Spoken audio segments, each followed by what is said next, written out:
Right, well, it's another Midnight Madness Men of War. We have my wonderful co-hostess, Stakor, here with me this time. Hello, Stakor. Yeah, see that sexy freaking hostess voice. Certainly going to be giving me plenty of drinks tonight. I've got my orange juice here. I've got 3v3 on Advance, which I think is a fantastic freaking map.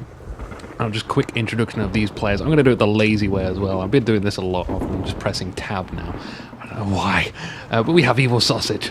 Yeah, it is. I know. It's like, it's so cheating and low quality, but I do it anyway. So we have Evil Sausage. Shut up, will you? You freaking horrible co-hostess already. Didn't even come in an outfit or anything. So, how do you pronounce this, by the way? El Nacio. El Nacio. I don't know. Yeah, what would you know? Well, do you know anything about tactics and strategies on Men of War Assault Squad?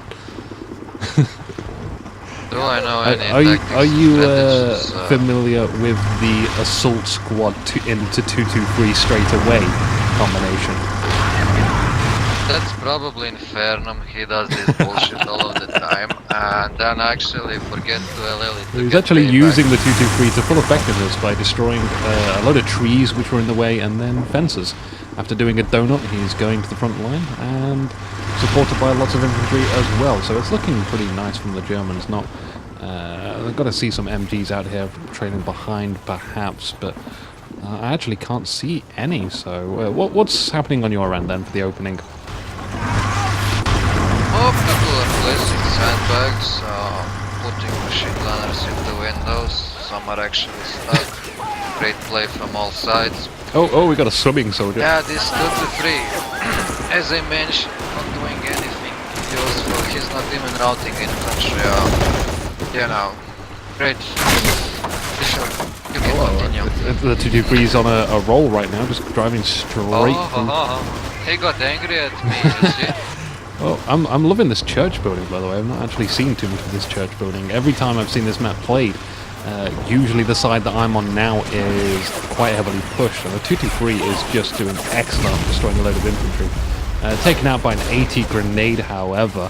So, bye-bye 2-2-3. Now, was that cost-effective, would you say? Yeah, payback. You know, the thing is, he lost it in the enemy territory, and now if Americans are smart, that is if they are smart, they can pick up that MG42 with the squad leader, have a 2-star accuracy on it, pop it in the window, and then direct control it on the enemy machine gunners. You know. Yes. Can you turn your microphone off by any chance? All I hear is like pew pew pew in the distance. Everyone's doing their awesome sound effects. And, oh, we got a half-track coming across the bridge now. I think Thompson Nagan. Was that a grenade over there into the half-track? No, he completely missed that one. You can get grenades into the back of the half-track, which will pretty much decrew everyone inside of there. That's the way you want to steal them, if you can potentially get a grenade in there. The canal offers excellent opportunity for that, however he just seems to have completely flunked that. Making his way across the bridge now, it looks like the Allies have maybe able to even get themselves a foothold on this side of the map. There's absolutely no German forces in the area. Infernum is on his way with the one individual soldier, but I don't think it's going to be enough to really hold off Thompson Nagan, who's now making his way over to the right-hand side of the map. I'm wondering where is it's pretty much it. It just crushes everyone with the wrath of the nudge bars on the top. Captain McCurt laughing at that one. So the half-track's now actually making its way back. He doesn't want to lose that half-track, but really there was no threat to that whatsoever. There's nothing on its way just yet. We got a Flak 38 still at spawn making its way in a new squad there. So really, if Thompson Nagan were to just push up there, perhaps something good. Yeah, if. What makes you think, like, why would he not do that? What's he really thinking back there? I think he's playing instinctively, like the most players do. You know, just trial and error method, and not a team game. You know, they don't have everything planned out. It's just a casual game, so to speak, on a fresh new map, not being farmland. This is a great thing. Yeah, but why is he not move across? Like he's got a few soldiers there, but would he not devote some more? He was kind of lucky, you know, the first time he went into the enemy territory, so to speak. He didn't get an 80 rifle to his face. And then, you know, Germans come and pick up the 50 cal, and that's kind of problematic. But you don't want to risk that, you know. You always want to get your hands on that 50 cal. Maybe I'm exaggerating, but that's a 90 meter you know, ranged machine gun that can destroy sandbags, which I find is pretty, you know, useful. Ali Nancio has decided to... What the hell's Rez Antonio on about? That's a language I don't even understand, but Al Nancio bringing over a small pack gun because, well, there's been that light half track so far, and I always like light AT guns. I love the use of them, I love seeing them. But he brings it over with a tractor as well, so that's even better. We got tractors on both sides of the map, so it's very, very balanced. Though I believe there's an additional tractor for our side of the map, so yeah, it's a very, very fair. Two tractors on this side of the map. The Stuart's coming across on this side of the map. That's taken out. What was that by? The engine damaged there. It's burning. It's being shot at by... maybe Panzer 4? It could be the Panzer 4, yeah. So there's an F here that's shooting straight for the trees. Explodes wonderfully, and there goes that tire as well. But it seems like the Americans are still holding on to that point, although the guy just dies behind the sandbag. Or as soon as I say it as well, always happens to me. I'm always like, oh, this guy, boom, smash, gone. So, by the way, for anyone that doesn't know Stakor, currently what is your ranking? Isn't it in like the 900s? Not that it means anything. No. It's around 600. Oh, that low? Oh, I don't even know why I got you on the show then. Just... Yeah. I'm an opponent. You've been fighting Van Camel and any other well-known names you've been 1v1ing recently? Yeah, what? Thompson, Kamal. Thompson's an excellent guy. Oh, we got a Stuart coming across here from Thompson Nagan. If they're merciful enough to play, I've been so irritating with bugging people to play 1 versus 1 because, you know, I'm just so bored with team games. No one does what he's supposed to do, and, you know, I want to rely on myself when I fail. I fail. And we have the 1v1 league coming out, so that's going to hopefully bring out some interesting games. We have in the description of this video, you can go to the forums and sign up there, read the rules, read everything related to whatever Triumph has put down, and go on, I'll let you speak. Come to Mumble, Epic Mumble, the address is posted somewhere, I don't know where. It's on the internet somewhere. I'm sure you'll find it. Yeah, that'll be in the... somewhere on the forum description, surely. So, Stuart still alive here. Thompson Nagan is sort of starting to make a foothold over on this side of the map against Infernum. How does the matchup, I feel like? I don't know Infernum too well, but he is getting some support from Evil Sausage now. There's a Panzerschreck lingering nearby that Stuart. I think there's an excellent opportunity to run for the building to get him. But Infernum versus Thompson Nagan. I'm feeling like Thompson Nagan is going to be the one coming up upper-handed here. Well, I don't know. Luck dependent, you know. The good thing is that Panzer III is keeping away, you know. Once the Panzer III is in range of that Stuart who gets the first crew injured, pretty much wins. Unless it fails spectacularly, like it tends to sometimes, you know. And then... Why are there... I would like to see from Thompson Nagan some shotgunners moving up here. I think those would be excellent for like where the current engagement is going. That Stuart's still well protected by that building. So I feel like there's going to be a bigger stalemate going off. Thompson Nagan will not move that out. So it's really up to the Panzerschrecks and the infantry to battle it out in this urban environment. We've got Volksturm moving into the area from Infernum as well. Oh yeah, flamethrowers would be excellent here as well. They'll just go straight for the building, but maybe... Like, I feel like Thompson really doesn't want to lose any of these buildings, but in most cases, I do prefer to destroy enemy buildings and enemy cover and just leave them with an open wasteland. But this is the one time where that would work against him with the Stuart tank. I actually flings that Stuart tank around, tried to get a shot off on the P3, I believe. Didn't happen. A lot of the buildings are starting to fall now. I'm not sure how these were originally destroyed, but they're certainly getting more destroyed. Oh, what's hitting that Stuart there? Someone on the back just injuring the crew. Panzer IV, right, that Panzer IV actually working very, very hard. Thompson Nagant. Yeah, he's just... Oh, evil sausage is trying to stall them, you know. Well, they've got the 2 middle zones at the moment. The Stuart, just manages to get out of there relatively unscathed as well. Going to take cover behind these new buildings, destroys that AT rifle support straight in front of the Pack 41. However, that is the end of the Stuart, but a fantastic end. I did enjoy seeing that story of the Stuart just sort of unravel before our eyes. It was kind of pleasant, somewhat charming. So the J's now open to move up. Have you got anything which could really counter this? Oh, you got a Croc. Yeah, there is Crocs and J's. Oh, it should be the Croc that wins, but the J does stand a chance. I think I remember seeing this in one of the 1v1s recently. But maybe the best thing that you can do, you know, mind games, throw in a bait and back 40 the fucker, you know. Massive miss by the looks of it. It maybe hit the side of the tank and then straight into the building. It does manage to get the main gun. Oh my god. Yeah, that's exactly what we want. The weak spot, He nailed that weak spot quite nicely. Now, the weak spot on this one, kind of near the turret, right? Oh, between the tracks, lower part of the hull. I see.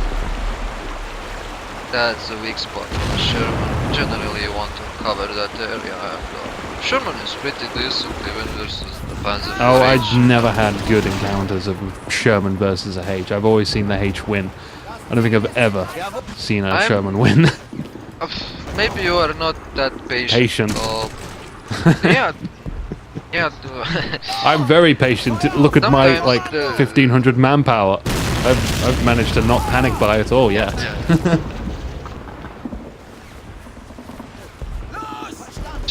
Sometimes when Sherman's battle Panzer IVs, there is a chance of the Sherman winning.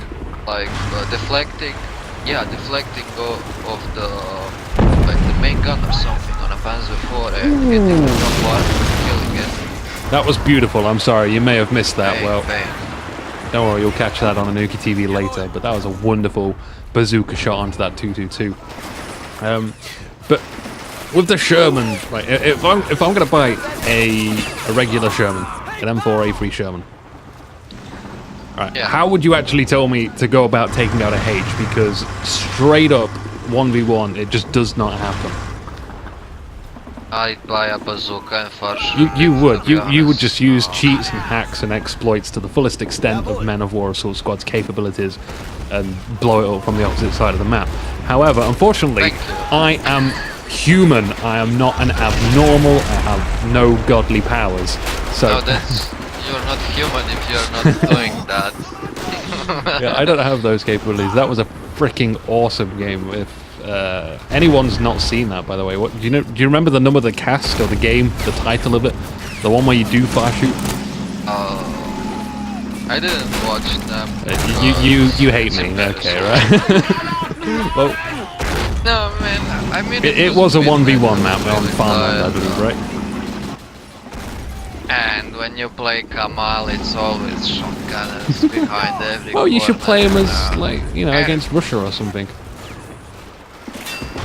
He would play USA on the Stalingrad. Another awesome bazooka, this time round from a commando, Captain McKirk, the commando soldier. Second 222 to have died by a bazooka now. It's nice to see that the Allies are still purchasing those pieces of crap which have 900% miss rating now, but hey, they're hitting now. It's making up for it almost. The J's moving out into the center, but still, the flag's right there on the bridge, right in front of our eyes, but it's still just so far away. All these buildings are like massive milestones that Team Germany have to accomplish first of all? Smoke grenades. There is no one at the central flag. They can pop smoke grenades, crawl up. And they don't even need smoke, they can just crawl up. Yeah, I think we could perhaps see some more good vehicle and infantry team play from Germany. Captain McCurk complaining about the trees there, but like we should be pretty safe to just bring in a light vehicle around the flag area and keep it behind buildings. It's not too much of a big deal if we lose it, but as long as it's sort of stopping infantry from popping out and shooting our infantry, we can move up, we can flame that area blindly, or even just like AT grenades behind walls and stuff, and just... One guy to spot, one guy to spot behind the flag, and a machine gunner like 30 meters away from him, so they share information like in the tower or something. Ooh, an officer would be awesome. I love seeing officers, but they're so CP ineffective. You always need to...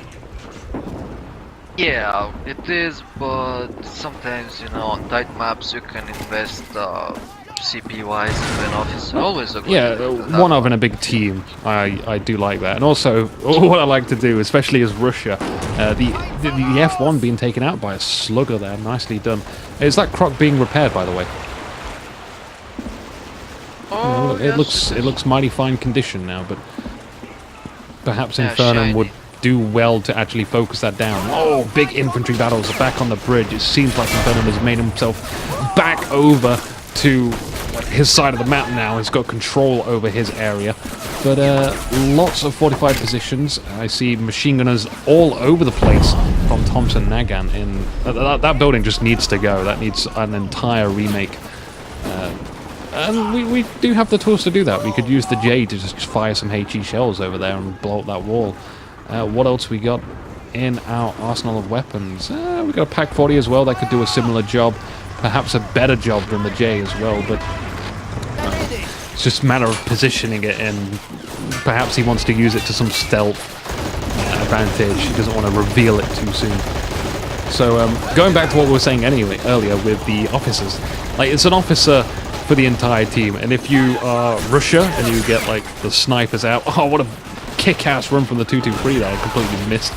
AT grenade missing there. Bazooka long shot. I don't know what the fuck that was, but this is owning. If you have an opportunity, go for it. For interrupting you. If you have an opportunity to, like, there is a 2-2 or a 2-3 hanging around, or a half track even, you can shoot tires. That's great because it slows the mobility from like 40 to 15 or something like that.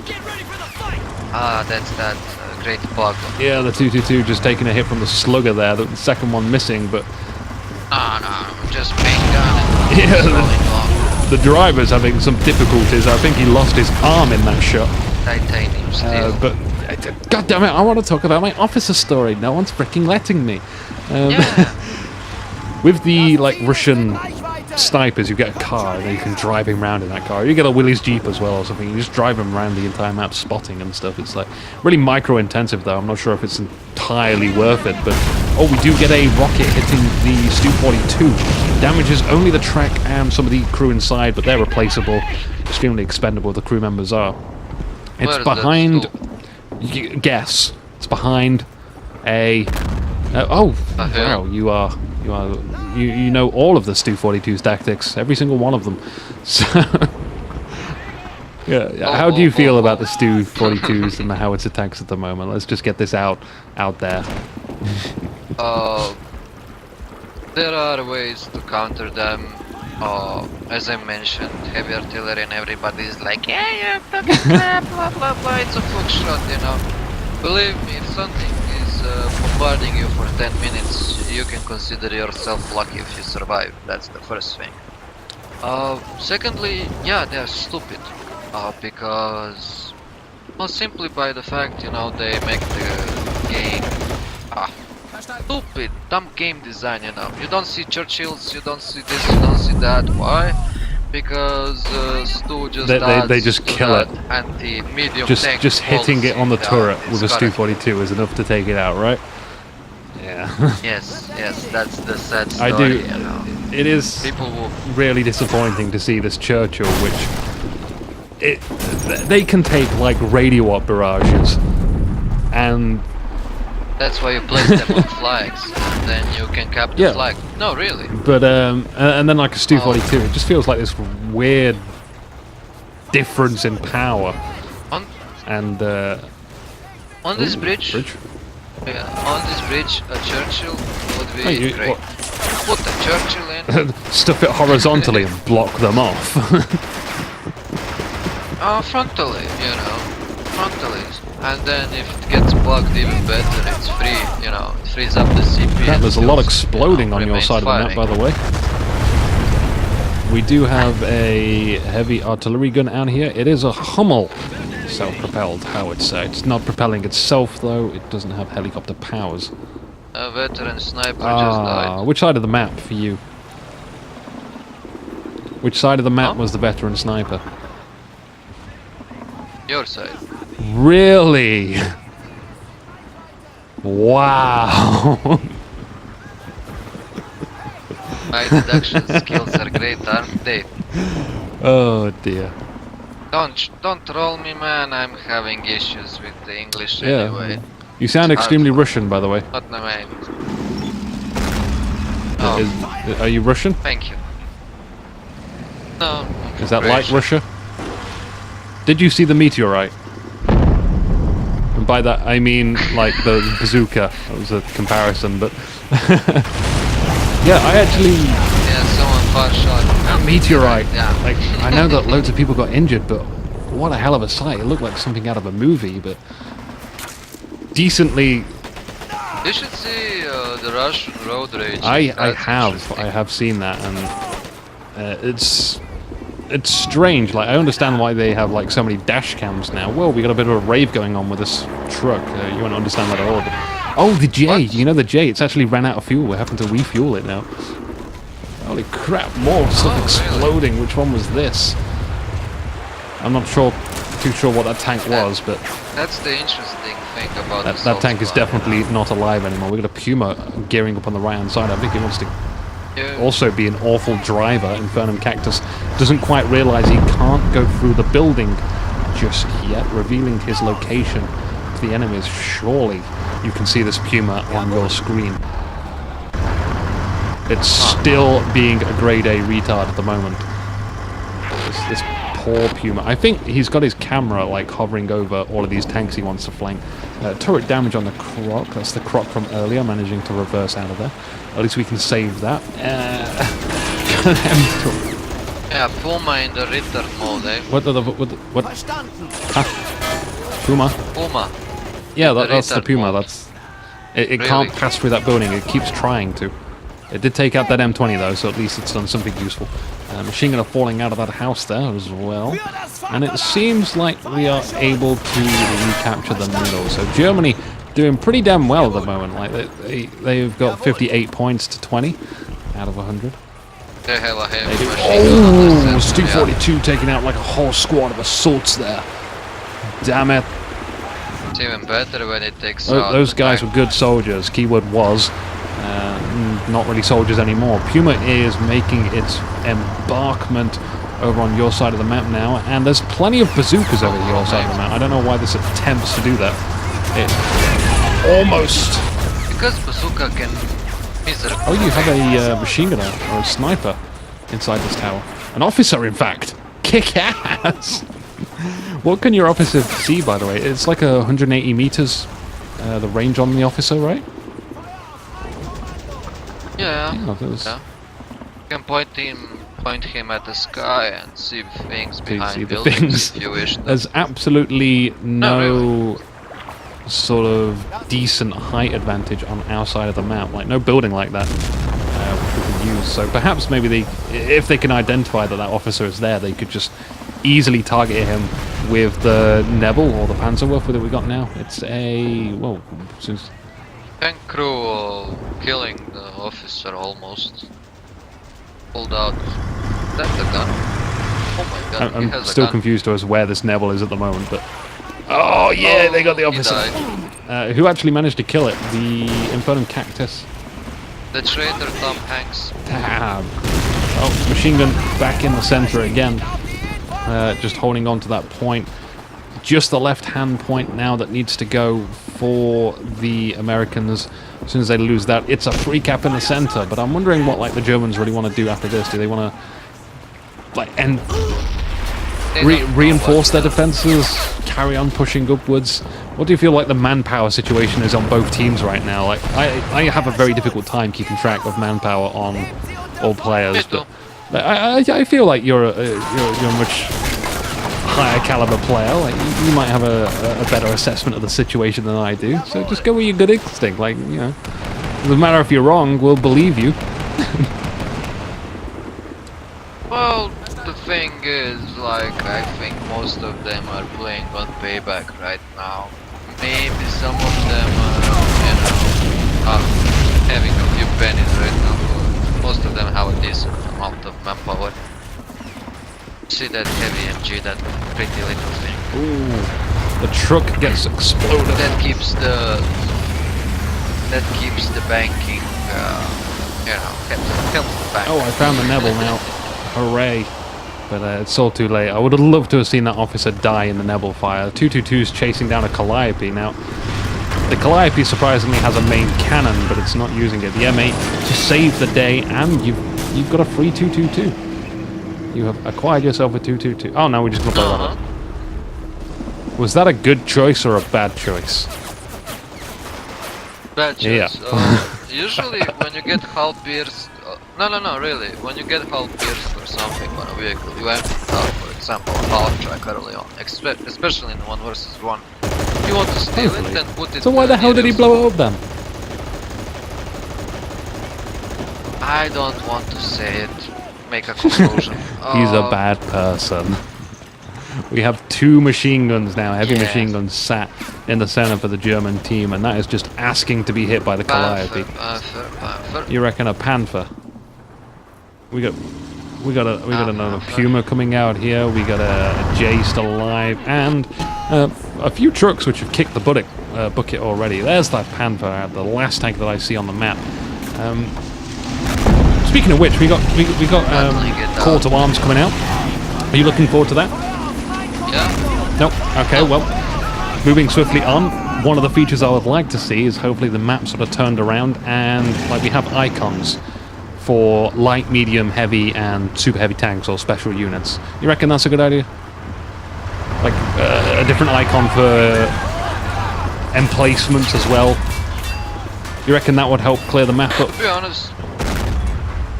To be honest, I would like some sort of a system between a company of heroes, thank you for hating me, and assault squad. Yeah.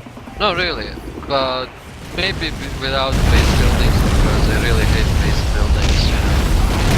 I'm not the one who likes realism, but base buildings, I like base buildings, but I would like, I would like a version of Men of War with base buildings. I would like a version of Men of War where it had huge maps where you sort of, like, have you ever played Cossacks? No, you haven't. I think I Well, that has like really huge maps. It's like Age of Empires, but like massive maps, as I keep saying. Those are the clues in the title, massive maps. So, like you sort of like just try and take over the whole entire map in a single player campaign or something. I think that would be a pretty awesome thing to do, but drifting away from what this game is actually about, that Greyhound is still surprisingly alive, even though we got like all kinds of things which could take it out, even a 222, Pack 40s and Panthers and ice cream cones and more 222s from Evil Sausage. He's going to make a push for this flag, and I think he's going to be able to get it now. Swimming across there now, decapturing that flag point. The Americans looking in a more difficult position. There goes the Greyhound. We've got the Slugger doing well in the middle as well, peering around the building. Takes another shot at the 222. Doesn't manage to get it though. I think that 222 is actually going to tango with the Slugger. I think he wants to do it. You reckon it's going to happen? Yeah. I don't think so. I think it's going to hit this corner and then... Oh no, it's got a chance now. It can go in there. What's the reload time of the Slugger? What's... 7 seconds. The thing about the 222 is it has these weird properties where it can deflect shells from any kind of a caliber, you know. It's a sturdy little. That's why it gets often spammed late game. There's no vehicles on the map or very little vehicles on the map. Yeah, great game design right there, you know. Along with machine guns. The brainless play. I'm wondering why didn't they spam sandbags in the water and put an occasional heavy MG in there? It's quite tough. I'm not seeing as many light machine guns from the Germans, in all honesty. Like, there's plenty of places for them to actually hide behind, but it seems like a lot of rocking artillery coming out now from both sides. They just keep blasting each other. The Americans... What kind of spammers are these? Where are these heavy MGs? Yeah, those heavy machine guns are really important. 54 points to the Allies, 58 to the Axis. Incoming the Puma, wants to finish off that crocodile on the right hand side. He's going to get in nice and close, and it's going to be glorious. No, he's going to just... Going after the I suppose it's a much better call, the full damage. Great reaction from the American player. To not do anything about it. It's a good response, usually. Like, play, you know, I'm the bush. Where's Antonio? 20 years of oh my god, he's trying to fire for the building now. Main gun damage on the Puma. That's another bazooka out there. Calliope is down. It's flaming. Is that going to go? Come on, crew it, come on. There was a AT infantry soldier by there, so he should be able to crew it. The church is like reduced to nothing more than a tower now, losing most of its churchy properties. I mean, they can still ring the bell at least. Direct. The interesting thing is it doesn't have an access door to the main building, which is no longer alive. The M12 howitzer cannon you've got just took out the J, which has survived for like 20-30 minutes now, so... Thompson. Artillery is always a viable choice against everything.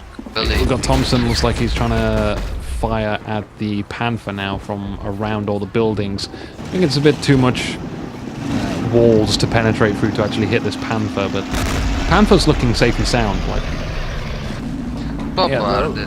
It's not really exposing any of its side armor. The buildings just make excellent cover, and the only... There we go. There we go. Now he'll say that he got lucky, blah blah blah. Yeah. That's what you get for underestimating the artillery. Oh, what the fuck, man? Russian school, man. Just took it out like that, no way. No mercy, he was microning it. Yeah, now they're gonna celebrate by burning everyone with a crocodile from earlier on in the game. This crocodile, which went mono a mono with a J, kind of lost, is gonna have a laughing freaking time now against all these guys. The Puma front infirma coming in, trying to get a good side shot. It does manage to score that one, and flamethrowers are around. Well, they've stopped now. Still fire on the water, however. It's an unusual effect. You know what's the best thing? It always gets hull destroyed. That's the music. He was sausage saying his graphics card can't handle this, but he just lost a Nebel, by the way, as well. So significant losses on the left-hand side. No more Panther, no more Nebel. Could be a... Yeah, double artillery from allies, you know. Yeah, it really did. Is that... Would you say that was like the best way they could have solved this problem? Or the laziest way, yeah. I can't argue with that one, but... Yeah. How would you go about that, like, otherwise? Let's say, even if you had infinity manpower, not so outrageous to get a King Tiger, but what would be your solution there for trying to break through any one of these points right now, if you can see any? Well, generally, when maps Mr. Lucky, there you go. Are tight. When maps are tight, you know, I don't know exactly how wide this map is, but yeah, anyway, so you don't have any, you know, opportunity for great flanks, blah blah blah blah, and then you have to rely on indirect fire. I would, yeah, get artillery. I mean, you usually don't want to get artillery, but the game is doing so great, you just get artillery, you know. Oh. It would be stupid, you like with 2,000 points in your pocket, Yes. for example. You get the which idea. is the point where you say, right, I've got all these things which I'm just not using aggressively. I should just throw them in because, like, we need to take points, and I've got all this manpower. I need to burn through it, even if it's just sending them in, even if they're just dying. It's better than just sitting there and losing the game. So, it's happened to me in a few games where I just feel like I can't lose my manpower, but then I'm usually sitting on like loads of artillery pieces. So, at that point, you really need to have some team coordination as you just bring out infantry, or you've got this one vehicle and you got to push out there, try and get one of the points. But like, yeah, 300 meters wide. Yeah, farmland size. what? Farmland size, the map. I mean, by the Yeah. wideness. You know Yeah, how wide it it is a is. very narrow map, but at least forces some exciting engagement. We've had plenty of flanking already, so you can't argue that that hasn't gone on. Those Yeah, vehicles busting through. 45 degrees artillery shell landing on top of a tank.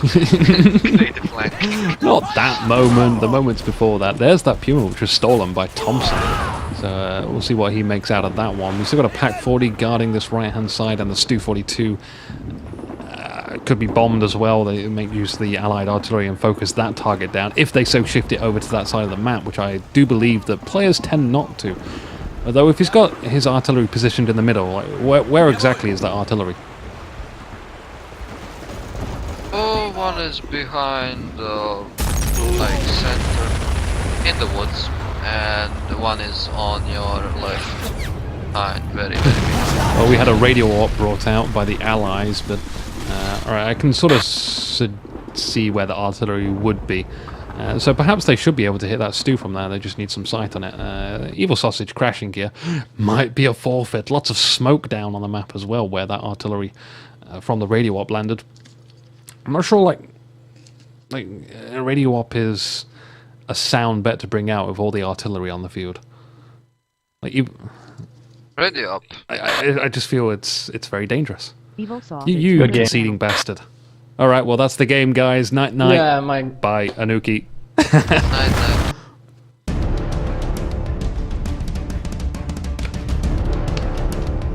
Fix it. Fix it now.